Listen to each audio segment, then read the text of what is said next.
Kevin, what's your story? My story is going to build off, not build off, but it's kind of going to go back to the last story I told in our last episode. So I told about Mike and I got into our buddy's car and threw the pole in there, broke Yep. the freaking windshield. I want to go back and revisit that and say, Let's at do it. least we offered to pay for it. But I think Mark was just done with the car because it was a Volkswagen Bug What did you break? and the windshield. You can see this in a And, previous episode. Yeah, yeah, it was I actually don't kind of watch your funny, show. but I know you don't. It what's interesting, I always thought bugs were just disposable as well. I mean, they made like a million of them, and Mark loved these things. So Mike and I and Mark, and this is in the days before cell phones, decide to go eat at a place in South Carolina.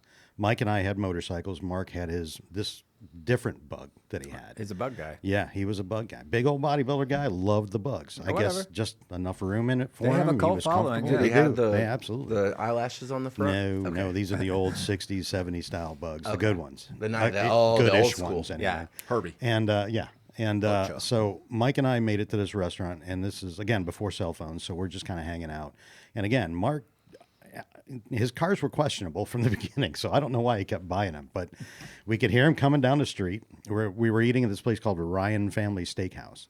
Right next door to it was an empty lot, and it was Christmas time, so the guy had this lot, and he was selling Christmas trees. So Mike and I are kind of parked at the front of the building, and we can hear Mark coming down the street because they make a very distinctive noise when they're driving. And Sound like your Carmen Gia. Yes, yeah, it was a it's the Volkswagen. same Same kind of thing. thing. So he's coming down the road, and both Mike and I are thinking he's coming a little quick. I hope he's paying high. attention and he doesn't go past us. Oh, And those So things he don't hits have brakes. He hits the parking lot, rolls around through the back, and plows right down a row of Oops. Christmas trees right through this place. oh man. And we're like, Mike and I are like, do we stay or do we leave? Yeah.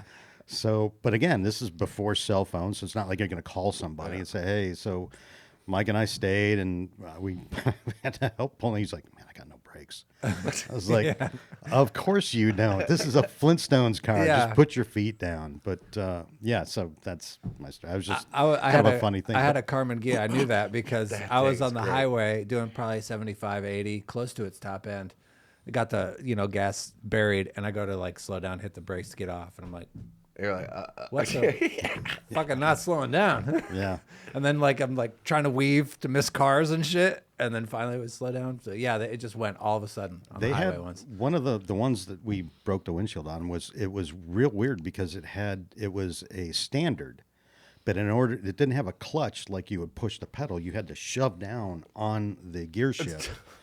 And That's it how I was got an mine art into reverse. form Yeah. to try and figure out how to drive this Yeah. thing. But holy Pfaffenhugen. cow. Farfignugan. But yeah, fun fact. Well, not really a fun fact, but they were the brainchild of Adolf Hitler and Porsche. Fernand Porsche. Yeah. Very good, Kevin. The Farfignugan? Yeah. Yeah, Volkswagen. Farfignugan came from Hitler.